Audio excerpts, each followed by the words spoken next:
Esta historia ocurrió en pandemia, en un Oxxo donde trabajé. Sé que para muchos suena extraño pensar que cosas paranormales pueden pasar en estos lugares tan cotidianos. Pero la verdad es que sí pasa. He escuchado más de una historia sobre cosas extrañas sucediendo en estas tiendas. Y ahora les contaré la mía. En ese tiempo, yo estaba pasando por una etapa muy difícil. Había dejado la escuela, la relación con mis padres no era buena y mi novia y yo atravesábamos momentos complicados. Buscando salir de ese bache, decidí buscar trabajo. No era fácil por la pandemia. Pero finalmente encontré una vacante en un Oxxo cerca de casa de mi novia. Acepté pensando que así podría cuidarla un poco más, pues ella también estaba lidiando con sus propios problemas. Me contrataron y empecé con el turno vespertino, de las 3 p.m. a las 11 p.m., un horario que llegué a odiar por lo demandante que era. Entre depósitos, clientes groseros y otros que eran muy amables. El día se iba con muchas emociones encontradas. Pasaron algunas semanas y se abrió una vacante para el turno de la noche, de las 11 p.m. a las 7 a.m. Nadie lo quería. La colonia no era la mejor y las compañeras tenían miedo. Yo ya conocía bien la zona porque vivía cerca de mis abuelos y tíos. Así que decidí tomar el turno. Pensé que podría aprovechar el día para hacer mis cosas y, si no me gustaba, simplemente pediría otro turno. Justo antes de empezar mi primer turno nocturno, una compañera conocida como Carol, una señora mayor muy amable, religiosa y generosa con todos, me detuvo. Me dijo con voz firme: «Hijo, ¿estás seguro de querer ese turno?». Yo me quedé una vez y no volví nunca más. Me contó que, mientras rellenaba refrigeradores en el cuarto frío, empezó a sentirse observada con náuseas y mareos. Pensando que se trataba del encierro, se puso los audífonos hasta que vio algo. Una puerta, la más pesada y difícil de abrir. Se abrió sola. Del otro lado vio un rostro con los ojos completamente blancos y la pupila negra. Salió corriendo y nunca más aceptó un turno nocturno.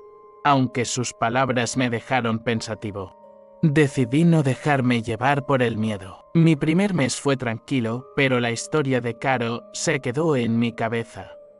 Hasta que llegó esa noche. Había pasado la tarde con mi novia viendo películas, comiendo postre. Todo parecía perfecto. Pero, conforme se acercaba la hora de irme, comencé a sentirme raro. Ella también se sentía mal y me pidió varias veces que no fuera, pero ya era tarde para cancelar el turno. Nos despedimos y le prometí dormir en llamada si quería estar más tranquila. Esa noche, como otras, estaba tranquila. Después de hacer inventario, preparé tapas para los cafés y me puse a cenar. De pronto, tocaron en la ventanilla. Me levanté rápidamente, pero no había nadie. Lo ignoré. 5 minutos después tocaron otra vez. 3 golpes, lentos, pausados. Salí, revisé, nada. Volví a cenar, pero cuando vi de reojo las puertas de los refrigeradores abiertas, se me heló la sangre. 2 puertas abiertas sin razón.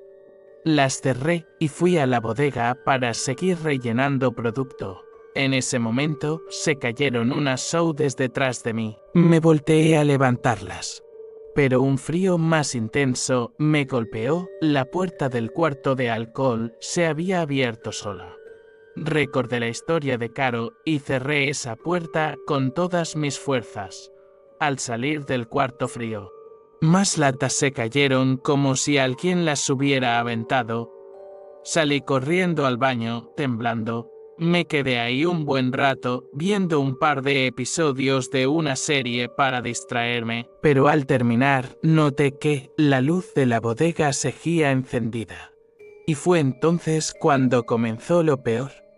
Escuché cómo se movían las cajas de envases. Pisadas arrastradas y una especie de tos débil y ronca. Un olor muy fuerte, parecido a orines y luego a algo podrido, invadió todo. Mi celular dejó de responder, se apagaba y prendía solo. No podía escribir ni llamar. Luego lo vi, o mejor dicho, vi su sombra. Estaba justo detrás de la puerta del baño, tapando la luz que entraba por debajo. Sentí un miedo tan profundo que solo pensé en salir. Tomé la tapa del retrete como arma. Abrí de golpe la puerta, pero no había nadie. Corrí a la tienda y justo cuando iba a abrir la puerta para salir, las luces se apagaron. Al mirar atrás, lo vi. Esos mismos ojos que había descrito Caro. Cerré la puerta con fuerza y en ese momento alguien tocó la ventanilla. Era un policía amigo mío. Le dejé entrar. Vimos que los cigarros estaban todos tirados, como si los hubieran aventado. En las cámaras se veía cómo se abrían solos los compartimientos y los cigarros salían volando. Él se quedó conmigo hasta el amanecer. Renuncié tiempo después por otros motivos, pero desde entonces siempre llevé conmigo un crucifijo bendecido. Desde esa noche, nunca más volvió a pasar nada, pero esa experiencia jamás la he podido olvidar. Esto que estoy por contar no es una historia, es un registro. No sé cómo llamarlo, pero necesito escribirlo porque si dejo que se me olvide, siento que él va a acercarse más. Todo comenzó hace 6 años. Yo estudiaba diseño gráfico en una universidad pequeña en Tlalnepantla y como vivía en Ecatepec, todos los días tomaba la misma ruta en combi hasta la López Portillo. Luego un camión que subía por Gustavo Vaz y me dejaba cerca del campus. Nada extraordinario, salvo por lo que empezó a pasar en mis traslados. A las 6:45 de la mañana todos los días abordaba el mismo camión. Me gustaba sentarme en la ventana, hacia el final, cerca de la salida de emergencia. Al principio, todo era rutina. Los mismos baches, los mismos vendedores, el mismo olor a humedad y a desinfectante viejo hasta que lo noté. Un hombre, no sabría cómo describirlo del todo, porque tenía un rostro común. Lo que lo hacía destacar era el contraste. Mientras todos en el camión estaban adormilados, cabeceando, él siempre tenía los ojos bien abiertos, como si nunca parpadeara. Era de complexión ancha, no obeso, pero tampoco delgado, piel pálida, cabello peinado hacia atrás, algo largo, como si no se lo hubiera cortado en años. Siempre usaba una chamarra azul con el cierre hasta el cuello, aunque hiciera calor. La primera vez que lo noté fue porque, sin razón alguna, sentí que alguien me observaba. Lo busqué con la mirada y lo vi. Iba 2 filas delante de mí, en el lado opuesto, mirando al frente. Pero algo no encajaba, no se movía, ni siquiera por los brincos del camión, como si su cuerpo no se viera afectado por el vaivén. Al día siguiente lo vi de nuevo, siempre en el mismo asiento, con la misma ropa. Nunca se bajaba en mi parada y nunca lo vi abordar, simplemente. Y ahí estaba. No pensé mucho en eso hasta que, un fin de semana, fui al mercado con mi madre. Estábamos en la fila para las tortillas y ahí estaba él, al fondo, entre los puestos, parado, mirando hacia nosotros. Su presencia era absurda, fuera de lugar. No se movía, no compraba nada, tan solo estaba ahí. Cuando parpadeé, ya no estaba. Los avistamientos se volvieron frecuentes. En el metro, en las fondas, incluso una vez lo vi desde mi ventana, parado al otro lado de la calle, siempre sin moverse, siempre solo. Y lo más aterrador era que nunca coincidíamos en la mirada. Él siempre parecía ver más allá, como si algo estuviera detrás de mí. Hasta que una vez, en el metro Consulado, mientras cambiaba de línea, lo vi de frente. Esta vez sí me miraban. Fue como un golpe al pecho. Me sentí observado con una intensidad animal, una mezcla de desprecio y fascinación, como si me conociera, como si estuviera esperándome. Desde entonces, comencé a tener pesadillas. Soñaba con pasillos interminables, como estaciones de tren abandonadas, donde yo caminaba solo y al fondo, parado entre la niebla, estaba él, siempre a la misma distancia, No importa cuánto corriera, no importa si gritaba, siempre era lo mismo. En el fondo, mirándome, en los sueños, su rostro era más detallado. Había una simetría en su expresión, como si una parte de su cara intentara sonreír y la otra lo impidiera. Nunca hablaba. Nunca sé, solo a mí. Durante los primeros meses pensé que estaba perdiendo la razón. Fui al psicólogo de la universidad. Me dieron medicamentos para la ansiedad, pero nada cambió. De hecho, los avistamientos se hicieron más frecuentes. En lugares donde no debía estar. Lo vi en Pachuca, cuando fui con unos amigos a visitar a la abuela de uno de ellos. Lo vi en Querétaro, caminando entre la gente en el centro histórico. Una vez lo vi reflejado en el vidrio de una tienda. Pero cuando me giré, no había nadie. El evento que cambió todo ocurrió en mi último año de universidad. Tenía una exposición importante y me quedé trabajando hasta tarde en el campus. Eran las 9:40 página M cuando salí. Caminé hacia la parada del camión. Era una noche fría, pero sin viento. Lo noté al instante. Al otro lado de la calle, justo en la sombra de un poste, estaba él.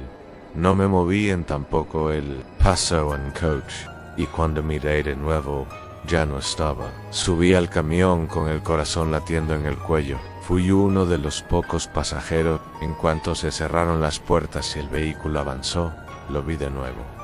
Sentado al fondo donde siempre, pero esta vez no miraba al frente, me miraba a mí. Yo no me atreví a hacer nada. Me congelé durante todo el trayecto. Sentí su mirada fija. Cuando el camión se vació poco a poco, 15 se movió. Hasta que llegamos a la última parada. Me paré y caminé hacia la salida. Pasé junto a Ellen y ahí ocurrió lo que me destruyó. Al pasar junto a su asiento, sin girar la cabeza, murmuró algo que no entendí en el momento, pero que me hizo tropezar. Su voz era profunda, vibrante, como si no hablara solo con la garganta, sino con todo su cuerpo. Dijo: aún no terminas. Esa noche no dormí. Me encerré en mi cuarto, revisé cada rincón. Desconecté la televisión, apagué el router, bajé las cortinas, pero daba igual. Tenía la sensación de que estaba ahí, en algún lado, esperando. No volvió a hablarme, pero sí volvió a aparecer. Después de graduarme, conseguí un empleo como diseñador freelance. Mis proyectos me llevaban a distintos puntos del país, y sin importar dónde estuviera, él aparecía en el aeropuerto de Mérida, en un mercado de Oaxaca. Lo vi en las escaleras del metro en Guadalajara. Incluso una vez lo vi en la fila de un Starbucks en Tijuana. Una vez en Monterrey, durante una exposición de arte, me atreví a tomarle una foto. Saqué el celular disimuladamente y tomé una rápida captura desde lejos. Lo revisé al instante. En la imagen salió completamente negra. Solo una figura borrosa, oscura. Pero lo peor no fue eso. Lo peor fue que, justo después de guardar el celular, al alzar la mirada, ya no estaba. Los sueños regresaron, esta vez más lúgubres. Soñé con una estación de tren que no conocía. En el andén no había nadie más que él. Se acercaba lentamente, muy lentamente, y cuando estaba a punto de alcanzarme, despertaba. Una madrugada desperté bañado en sudor. El sueño fue diferente. No estaba en una estación, estaba en mi habitación dormido y él de pie a mi lado, viéndome dormir. Desesperado, comencé a investigar foros, grupos de Facebook, Reddit, y para mi horror no estaba solo. Había muchos otros, personas de distintas ciudades con relatos similares, avistamientos, sueños, una figura inmutable que parecía aparecer sin patrón lógico, pero siempre de manera constante. Alguien escribió: cuando te ve directamente, ya no se detiene. Otro comentó: no es un hombre, es una constante. Una publicación me heló la sangre. Era una chica de Morelia. Subió una imagen borrosa de alguien que parecía ser el can el título. El del fondo volvió en mí. Dijo que ya casi. Hace unos días todo cambió. Salí a caminar con mi novia por el centro de la ciudad. Íbamos por la Alameda cuando lo vi, de pie, entre los árboles. Me detuve en seco. Mi novia me preguntó qué pasaba. Le señalé al hombre en esta vez. Ella también lo vio. Se me quedó viendo en silencio. Y luego me dijo algo que aún me quita el sueño. ¿Ese no es el tipo que estaba afuera de tu casa ayer en la noche? No supe qué responder. Nunca le había hablado de él. Esta noche estoy solo. Escribo esto con la luz encendida. Hace 10 minutos toqué sin querer el botón del teléfono que activa la cámara frontal. No estaba apuntándome, estaba apuntando hacia la puerta. Y al fondo se reflejaba una sombra. La misma silueta. No sé cuánto más pueda soportar esto, a no sé qué quiere de mí. Pero si estás leyendo esto y alguna vez has sentido que alguien te mira fijamente en el transporte, en la calle, entre la gente, y no sabes por qué, míralo bien. Tal vez no seas el primero, pero tampoco serás el último. Pre-Gunter.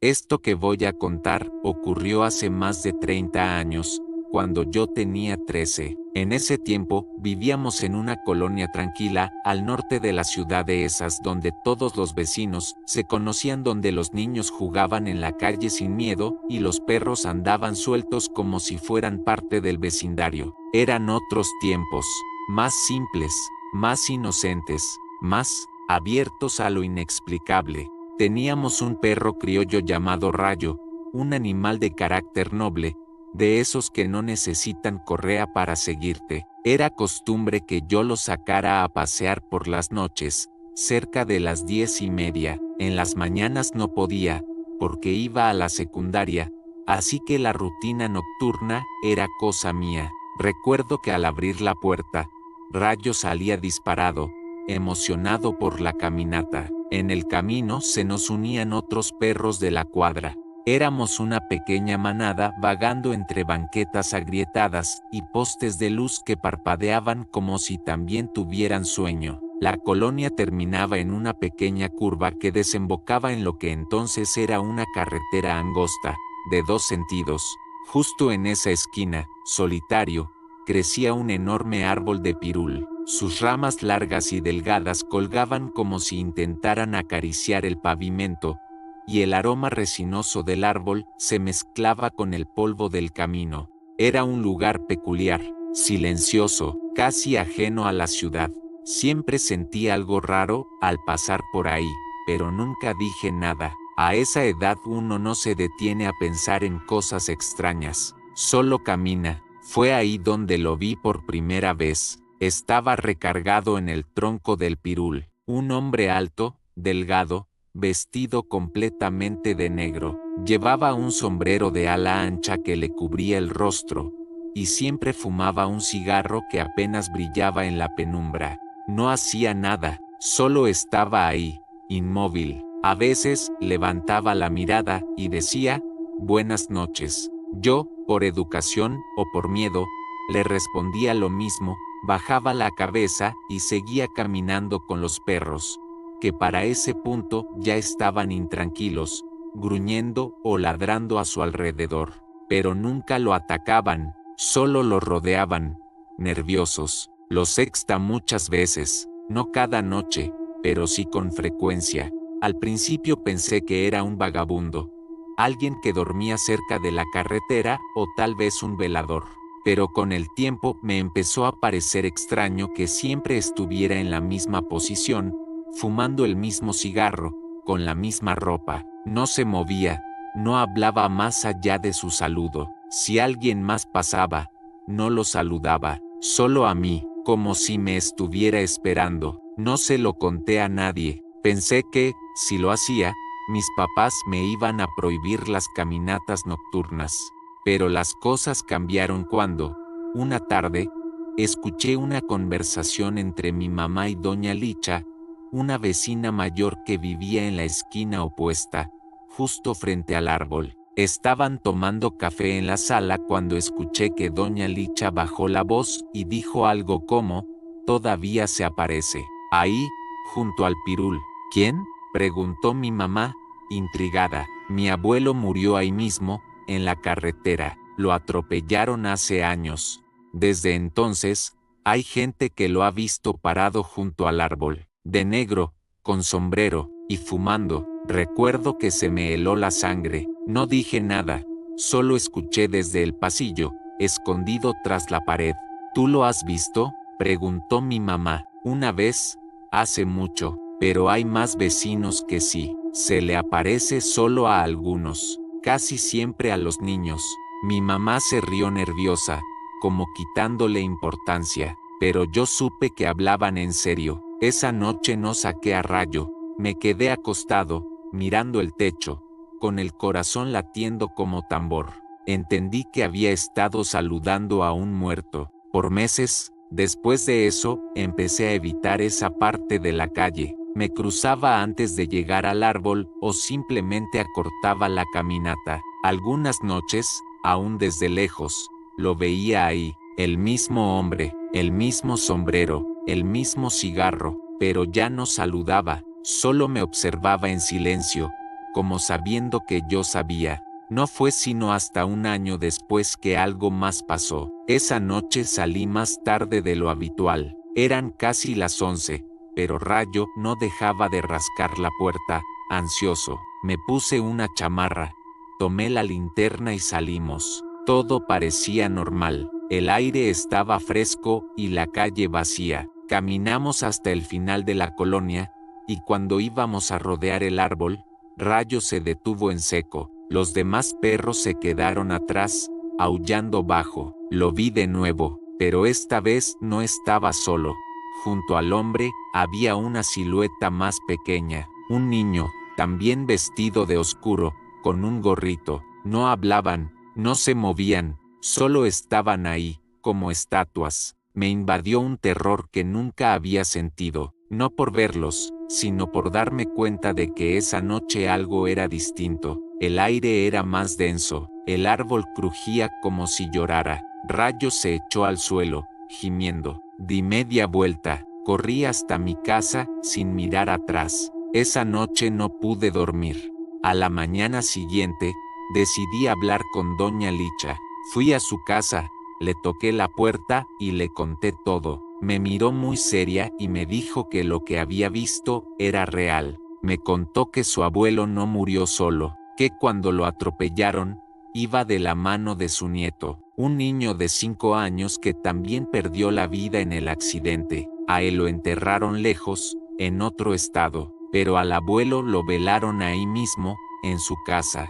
Por eso se queda ahí, me dijo. Lo que tuviste fue a los dos, pero solo algunos pueden verlos, solo cuando están despiertos. ¿Despiertos? Sí, a veces se manifiestan como sombras, otras, como si fueran personas comunes, pero cuando los ves a ambos juntos, no debes acercarte. Pasaron los años, la colonia cambió, la carretera se transformó en autopista, tiraron casas, construyeron gasolineras, plazas, una estación de policía. El pirul fue talado. En su lugar hay ahora un anuncio de LED que ilumina la esquina día y noche. Desde entonces no volví a ver al hombre del sombrero, hasta hace unos meses. Tuve que ir a esa zona por trabajo. Estaba manejando por la noche, de regreso a casa, y pasé por la glorieta donde antes estaba el árbol. Todo estaba distinto,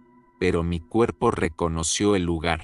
Me dio un escalofrío. Frené en el semáforo, y ahí, parado en la banqueta, bajo la luz artificial del anuncio, lo vi, al hombre, alto, delgado, de negro, sin moverse, sin rostro, sin cigarro, solo me observó. Yo no dije nada, no saludé. El semáforo cambió a verde y aceleré como nunca. Desde entonces sueño con él. Lo veo recargado en la esquina de mi cuarto, o sentado en una banca del parque mientras paseo con mi hija. A veces no está en los sueños, sino en los reflejos, en los vidrios del coche, en la ventana del baño, solo observando. Mi hija tiene 9 años. Hace poco me preguntó si podía sacar a pasear a nuestro perro por las noches. Le dije que no, que era peligroso, que ya no es como antes, pero la verdad es otra. Una noche, mientras cenábamos, me dijo algo que me heló la sangre. Papá, hay un señor en la esquina, está parado junto al poste, me saluda a veces. ¿Qué señor? Uno con sombrero, fuma. No dije nada, solo la abracé, con fuerza, y supe que, de algún modo, el árbol no se había ido, solo cambió de lugar. Yo vivo en un departamento en el tercer piso de un edificio algo viejo, en una zona donde los cerros rodean las calles y el monte comienza apenas unas cuadras abajo. Mi esposo y yo llevamos poco más de 3 años aquí, y desde hace un año tenemos a Lulú, una gatita blanca con manchas negras, pequeña, muy tranquila y dormilona. Nunca ha salido del departamento. Desde que llegó ha vivido siempre entre las paredes de nuestra casa. No le interesa la calle, no le gusta el ruido ni la gente. Su mundo es nuestro mundo. Hace un par de meses, una noche cualquiera, Lulú desapareció. Fue un jueves. Lo recuerdo porque esa tarde lavé sus cobijas y las colgué en el patio trasero que da hacia una barranca angosta, justo detrás del edificio. El patio tiene una ventanita que casi nunca abrimos, pero ese día necesitaba que todo se secara rápido, así que dejé la ventana entreabierta. No se me hizo raro que Lulú se acercara a olisquear, pero jamás imaginé que podría caer. Cuando la noche cayó y no vino a acostarse como de costumbre en el sillón, empezó nuestra angustia. La buscamos por todo el departamento, bajo los muebles, dentro de los closets, incluso en el bote de ropa sucia. Pensamos que se había escondido. Luego bajamos al primer piso. Revisamos escaleras, pasillos, la entrada del edificio. Nada. La ventana de atrás seguía abierta, y fue cuando me vino el horror. Se había caído. De inmediato bajamos con linternas y recorrimos la parte trasera del edificio, un terreno descuidado lleno de hierba crecida, piedras, tierra, basura vieja y montón de ramas secas. Llamamos su nombre durante horas, preguntamos a vecinos, tocamos puertas, caminamos hasta el monte que colinda con las últimas casas del fraccionamiento. Nada. Esa noche no dormimos. Al día siguiente imprimimos hojas con su foto y las pegamos por todas partes. Repartimos publicaciones en redes locales. Seguimos buscando por el fraccionamiento, por las casas abandonadas, por los matorrales. Llegamos incluso al otro lado de la barranca. Nada. Pasaron días. Se sintió como si se la hubiera tragado la tierra. Una noche, frustrada y con el alma hecha nudos, me quedé sola en la sala. Mi esposo dormía ya rendido. Me senté frente a la ventana, llorando, sin saber qué más hacer. Me acordé de una historia que contaba mi mamá cuando era niña. Decía que si perdías algo muy querido, podías pedirle al diablo que te lo regresara, pero tenías que ofrecerle algo a cambio. Era una especie de juego, una superstición de rancho. Me pareció ridículo en el momento, pero también fue mi último recurso. Con la cara mojada de llanto dije en voz baja: «Diablo, por favor, regrésame a mi Lulú. Ponla frente a mis ojos para poder encontrarla. Te doy los 200 pesos que tengo. Son todo lo que tengo ahora». Y ya, no encendí velas, no dibujé pentagramas, no invoqué nada más. Solo lo dije. Lo solticé como si lanzara una botella al mar. Eran como las 2 de la mañana cuando no pude dormir y salí de nuevo a la sala. Me preparé un vaso de leche y me senté en el sillón. Estaba en silencio absoluto, con las luces apagadas. Fue entonces cuando escuché que alguien tocó la puerta. 3 golpes lentos, pausados. No eran golpes desesperados ni tampoco ruidos fortuitos. Alguien estaba allí afuera. Pensé que era algún vecino, pero no tenemos relación con casi nadie del edificio. Además, eran las 2 de la madrugada. Me quedé quieta, paralizada. No respondí. Los golpes se repitieron, esta vez un poco más fuertes. Me acerqué despacio a la mirilla. Nadie, pero cuando abrí con mucho cuidado, lo vi, sentada frente a la puerta, tranquila como si nada, estaba Lulú. Me maulló una sola vez, un maullido suave. Estaba limpia, sin una sola herida, sin polvo, sin lodo, como si nunca se hubiera ido. La cargué de inmediato, con el corazón desbocado. Me temblaban las manos. La revisé por todos lados, sus patas, su panza, su hocico. Nada, estaba perfecta. Me senté en el suelo abrazándola mientras lloraba como si me hubieran devuelto a un hijo, pero no pude dejar de pensar en los golpes en la puerta. Eran de una persona, no había nadie, no había cómo explicarlo. A la mañana siguiente le conté todo a mi esposo. Se quedó pálido, solo dijo, te cumplió, pero no vuelvas a pedirle nada. Pasaron los días, y aunque Lulú se comportaba como siempre, empecé a notar pequeñas cosas. Se quedaba mirando fijamente a las esquinas del techo, se erizaba de la nada, o salía corriendo a esconderse bajo la cama. A veces, en la madrugada, se sentaba frente a la puerta de entrada, como si esperara a alguien. Una noche desperté porque la escuché bufar. Me levanté a verla y estaba en el pasillo, erizada, mirando fijamente al rincón junto al espejo. Yo no veía nada, pero sentí un escalofrío recorrerme. Un día, haciendo limpieza, encontré los 200 pesos que había prometido. Los tenía en una cajita de madera en el cuarto, pero los billetes estaban negros, como quemados. El papel se deshacía al tocarlos. Nadie los había tocado, nadie había entrado. Desde entonces algo cambió en casa. Lulú sigue con nosotros, pero hay noches en las que me despierto sintiendo que alguien más está en la sala. He escuchado pasos suaves, o el sonido de la puerta abriéndose por dentro. A veces huele a tierra mojada, aunque no ha llovido, o a azufre, como los cerillos recién frotados. He pensado en hablar con un padre, o buscar a alguien que limpie el lugar, pero también tengo miedo de que al intentar cerrar esa puerta que abrí, algo se moleste. Nunca he sido creyente, pero desde ese día, ya no juego con lo invisible. Nunca volví a pedir nada, y aunque tengo de nuevo a mi gatita, a veces, en las madrugadas, cuando me despierto y la veo sentada frente a la puerta, mirando con atención la nada, me pregunto si realmente regresó la misma Lulú, o si algo la trajo de vuelta y se quedó con nosotros también.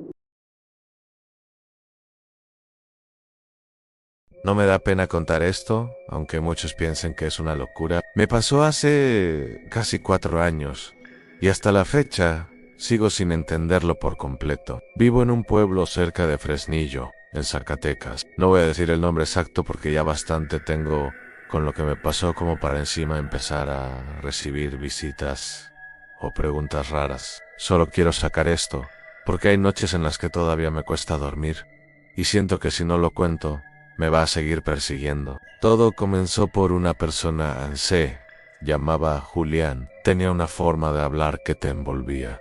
Siempre sabía qué decir, y a mí me hizo sentir que por fin alguien me miraba de verdad.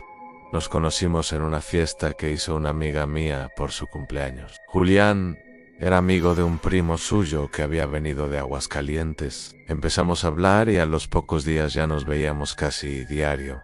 No duró mucho esa fase bonita. Con el tiempo se fue alejando. Dejaba de contestarme, me cancelaba salidas, y cuando lográbamos vernos, lo sentía ausente, pero yo ya estaba bien clavado. Esa era mi maldición.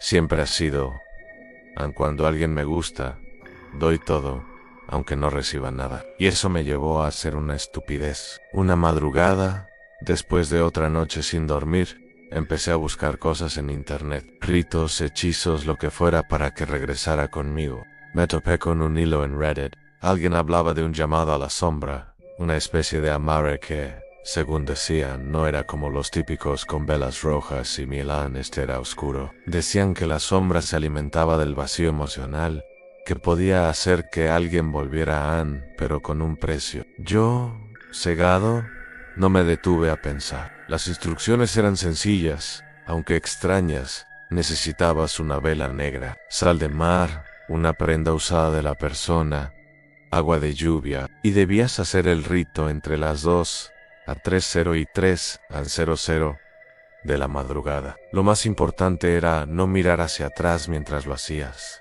Yo tenía todo, menos el agua de lluvia. Esa misma noche me puse a recolectar agua en una cubeta afuera de mi casa, aprovechando que lloviznaba leve. Era octubre y por acá el aire ya es cortante en esas fechas. A las 2:30 en punto, empecé el ritual en el patio trasero, frente a un pequeño altar improvisado. Según las instrucciones, debía recitar unas palabras en voz baja mientras vertía el agua sobre la prenda y la rodeaba de sal en espiral. Mientras lo hacía, sentía que el aire se espesaba, como si todo se quedara más quieto. La llama de la vela no se movía, a pesar del viento. Terminado el rito, no pasó nada, solo un silencio más profundo de lo normal.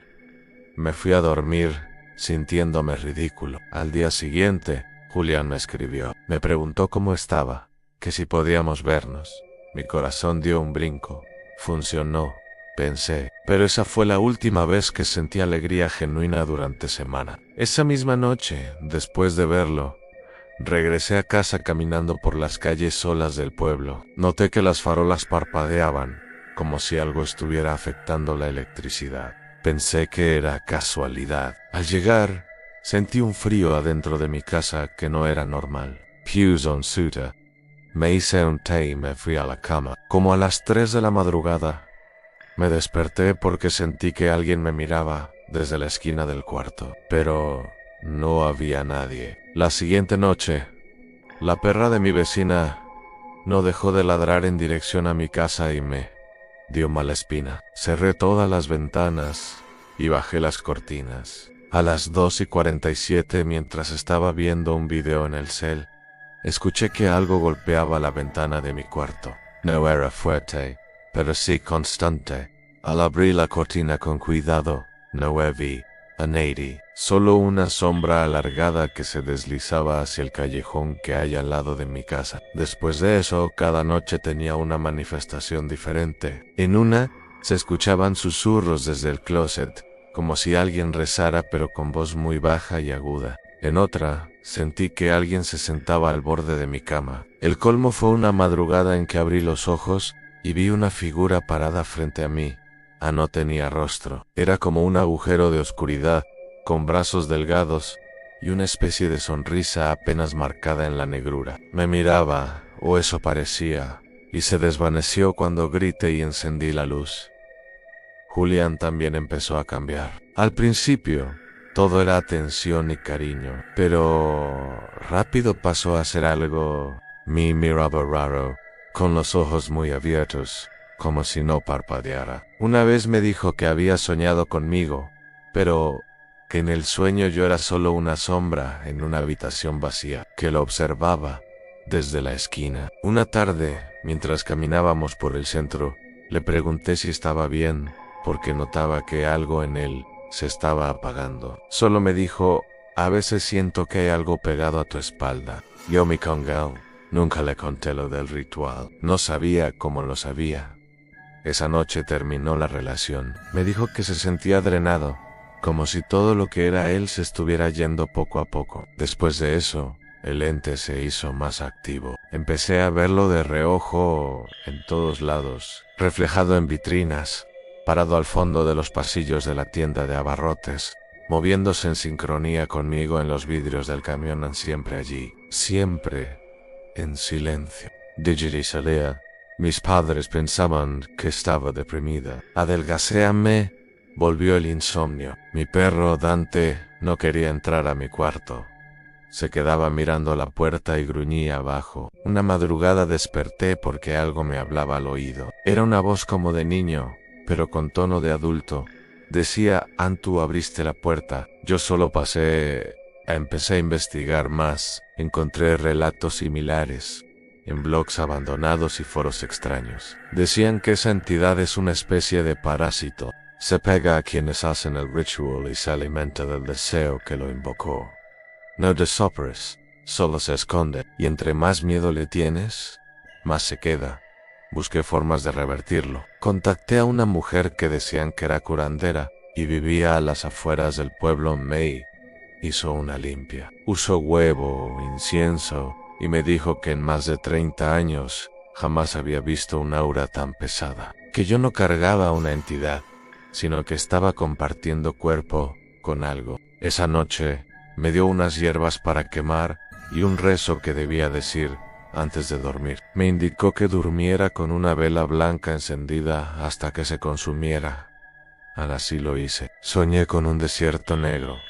No había luna ni estrellas, solo esa sombra caminando delante de mí. Se giró y me dijo con una voz hueca: no me querías a mí, querías no estar solo. Al despertar, algo había cambiado. El ambiente de mi cuarto era más liviano. Dante dormía a los pies de mi cama. Por primera vez en semanas, vi la luz del sol entrar por la ventana sin esa opresión en el pecho. No digo que desapareció por completo. A veces, cuando paso por ciertos lugares donde lo vi por primera vez, siento que me observa, especialmente en una calle junto al Oxxo del centro, donde lo vi reflejado en la puerta de cristal, como una mancha que no se borra. He evitado tener relaciones desde entonces, no porque no quiera, sino porque temo que algo de esa sombra todavía esté en mí, esperando otro momento de debilidad. Aprendí que hay vacíos que no deben llenarse a la fuerza, y que hay entidades que se aprovechan de nuestros peores miedos y deseos para colarse en nuestras vidas. Por eso, si alguna vez se sienten tentados a hacer algo similar, deténganse, no jueguen con lo que no entienden, porque hay cosas que, una vez llamadas, ya no se van, solo esperan o observan, y regresan cuando menos lo esperas.